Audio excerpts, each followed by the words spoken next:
I am happy to be joined today with Mallory Poirier from PackPro Training. Thank you, Mallory, for stopping by and chatting with Oh, me thank today. you. Where else would I rather be than right Yeah, here, right right. now? We're both, muscling through cold winters. You a little bit colder than me in Buffalo, but it's We don't good have to keep to score. have a nice warm conversation. Yeah, exactly. So I invited you on because I want to talk to you a little bit about some of the stuff that you guys are doing and just talk about the importance of maybe education and training for everybody in the industry, but maybe specifically about managers and some of the because the thing is continuing education is so important. I'm obsessed with self-education and trying to Yeah. always. I think they say that you're supposed to reinvest like 10% of what you into yourself for like into education Yeah, and training. And I think I'm not sure. I think a lot of people do some initial training for their staff or managers and stuff, but there's nothing, we kind of let go of the ongoing piece. And there's a lot of other, you know, industries that are almost have continuing education as like a requirement, like, like doctors absolutely. and lawyers, you're always getting, to keep your licenses and stuff, you have to stay on top of things. So maybe what I'd like to do is chat with you a little bit about what your feelings are about, from both someone who is in a pet resort working to grow it as well as someone who's an educator in the space. Yeah. I think you just hit the nail on the head. We focus a lot on the initial onboarding and the initial training, but this industry specifically has so many things that are ever evolving, ever changing, situations that come up that we didn't cover in training. And managers, especially, or higher level employees that are managing teams, can often feel a little, I don't know what the word would be, but maybe lost isn't it, but maybe just needing more guidance on a certain topic and that the training maybe didn't cover, or maybe they were trained 3 years ago. And, it's always nice to have a variety of continuing education opportunities to keep people feeling like they have every tool they need to do a good job. Yeah, absolutely. Now, what is like the most important like training or education that you think people in this space need? I think the heart and soul of a lot of these businesses, obviously there's some variation depending on the business, but dog daycare, when the dogs are off and loose and active with each other, it's high risk, right? I mean, there's a lot that can happen. And with situations that occur in like a dog daycare setting or a dog daycare environment, then that often leads to the client facing communication, right? And how are we dealing with this on a level of protecting the business's reputation and maintaining a good reputation in the community. So I think a lot of it revolves around understanding group dynamics and understanding how staff need to lead groups. And then that also would kind of translate into when things do go awry, because they will, how are we having conversations with the clients and protecting that and maintaining our um, just how we look in the community, I think. Man, I think training is something that I always it's one of those things that I consider. I always go back to Stephen Covey, who wrote the Seven Habits of Highly Successful People. He talks about these quadrants, of things that are urgent but not important, unimportant but not urgent. You have all these four quadrants. Yeah, His focus on you need to do things that are important but not urgent. Because if you focus on those things, then you don't have things end up in the urgent and important thing that like all the fires you're putting out. And exactly. that's what staff training to me is, or work, developing your leaders all of your staff is an investment into your business, fortifying yourself from issues in the future. So I think Exactly. a lot of owners, because it's not an immediate thing, they don't see the importance of it until it's too late. Exactly. Yeah, talk about that. Like, how important is it to be proactive here instead of reactive? Yeah, I mean, you'd always rather need it. What is it? Need it, and or the old whatever that term is, where I'd rather have it, not need it, than need it, and not have it. So Yeah, it's one of those things that if you have something of accountability for continuing education, maybe coaching, or having a mentor for your leaders of your business. Because if it's not, and maybe it is you, you have to decide as a business owner, someone has to be mentoring those higher level employees of yours because things will pop up. And to your point, you'd rather not have it all get to the fork in the road where now you've got all of these issues boiling up. And that's when, as a business owner, things feel out of control. So if it's not going to be you mentoring and coaching regularly, then you've got to find someone that will, or find support systems, networks. Your network is a great example, getting people in with like-minded individuals to have that leaning support to bounce ideas off of each other and understand the industry as it's ever evolving and growing constantly. But it's important to do it in a more proactive than reactive state, because nobody wants to have to make decisions when they're feeling like their heart rate's up and they're stressed out and they've got a bunch of things to focus on. You'd rather invest the time and the money on something consistent, so that way it's just in your back pocket as an as needed basis and your bases are covered. You really have to think of it as a system. We're big into systems at our facility, and we systemize everything else, our SOPs and how we check dogs in, how we're feeding the dogs. You need to have a system for your managers and your training and what support they have throughout their journey with you as an employee. That has to be systemized too. Okay, now, so for the for what you've seen as you're coaching and working with different staff managers and managers and stuff, what are some common maybe topics or Yeah. things that come up often that they're maybe struggling with? I think employee accountability is always one. The bigger the business grows, the more staff you have. We're up to, I think, 60 staff members here at Fetch and Catch.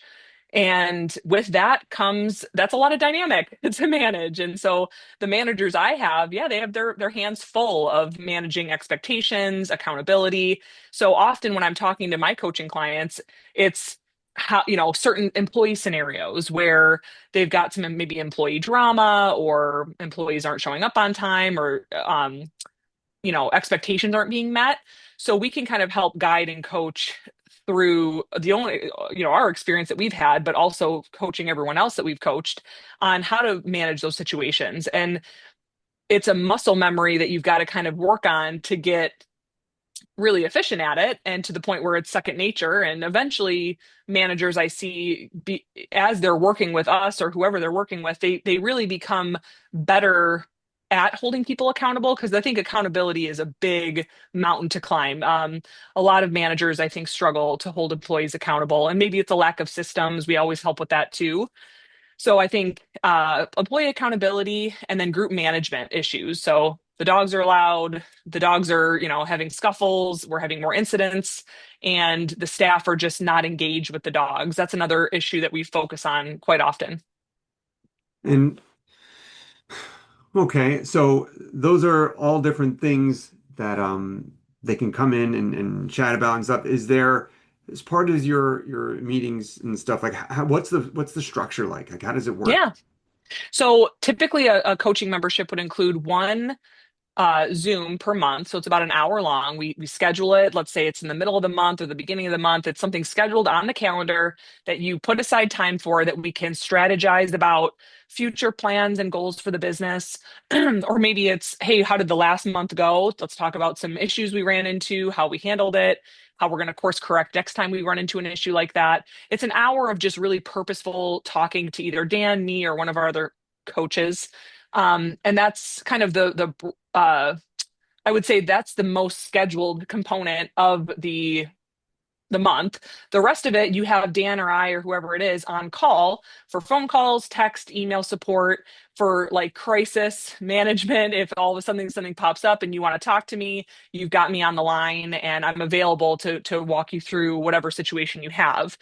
Also, what comes included is all of our deliverables. And so what those are, accountability systems. We have a nice chart on how employees can move within your company. We've got SOPs we give you. So there's lots of different action items that, as we're coaching you along, if we see a pain point that's really affecting you guys, we're able to say, okay, some of this issue is that you don't have any standard SOPs. And so we've got, templates and we've got our own SOPs that we give you to help structure working on that as a goal for the business. So it comes with a lot for a month. People go month by month. It's not something that you got to commit to for any length of time. Some people do it for a few months just to get out of a rut, and then they go back to their old, just typical membership they have with us. So it's very flexible, but it does come with quite a bit. Now, you mentioned accountability a couple times, and I think that's very Mhm. important. And I think I think where a lot of pet resorts struggle with their teams is there's a lack of accountability and consistency. So, how important is just like that focus once a month? Like what is Yeah. how important is that? It is because it's one of those things that if you're not doing it consistently, it kind of goes to the back burner. So things like accountability, we have to every layer in the business has to hold themselves accountable. So we can't just even as business owners say, well, the staff have to be held accountable. Well, what are we doing to hold ourselves accountable to give them the tools they need to hold the staff accountable? Like it works from the top. We all know that. So adding in a resource like us to help, if it's not you, then who, we always say. So adding in a resource like us to help bridge the gap of like, yeah, you may not, thrive in standardizing your accountability systems or your staff training, but we can help you with that. So it's important to hold yourself accountable to doing those things to make sure your staff have all the tools they need to run your business effectively. Because the more you can hone in and get these businesses to run without the business owner around, just the more enjoyable the business becomes to run. I mean, my business doesn't require me to run, as sad as that makes me. Um, I can still go and enjoy the fruits of our labor, right? Like when I pop in and I'm present and I'm there, I look around and it's like, look how much opportunity I've given people to rise to the occasion and enjoy their careers here. And it has very little to do with me day to day, but I was able to start, and Dan, of course, was able to start that movement to get us to a point where we're business owners, we love what we do, but we're not required for the day to day because we've got all the systems in place to have the business run without us there. Yeah, it's about empowering your team, and Yeah. you know that takes a little time and intention, but once Hmm. you do that, then you're able to, like you said, enjoy the fruits of that, and Yeah, things will run smoother and not be so dependent upon you as the owner to be there, which is not, I think, absolutely. healthy for any business, whether you're looking to like exit it or not. I don't think it's a healthy thing Yeah. to have you be like the only dependent lifeline of your business. Absolutely. Yeah. Dan and I look often at what we've built, and it's like, I don't want to some people will look at it and go, oh, you could easily exit. It's like, well, no, we've finally arrived. I go, I don't want to let it go now. This is great. But no matter Yeah. where you are in your business, maybe you're at the point in your life where you do need to exit. Either way, this is a great thing to be intentional about because to your point, like it's just going to allow you so many more opportunities and it's going to give your staff more opportunities. And who knows? I mean, when your mind is more cleared up from the day-to-day grind or the crises that are happening because of the lack of systems and coaching, you're able to brainstorm different ideas how to grow the business or other offshoots of the business you want to do, improvements you want to make. So it's all in all a net positive when you really invest heavily in giving your staff and your in the structure of your team that extra layer of support. Yeah, you just need it takes a village. Yeah. It takes a village to run these things. And staff training and education is just that. It's not a cost, it's an investment. Yeah, So I think absolutely. just making sure you see it as that, you budget it as that, and understand that it's an investment that is you will help you can cash in on in the future with your Absolutely. people that you have involved.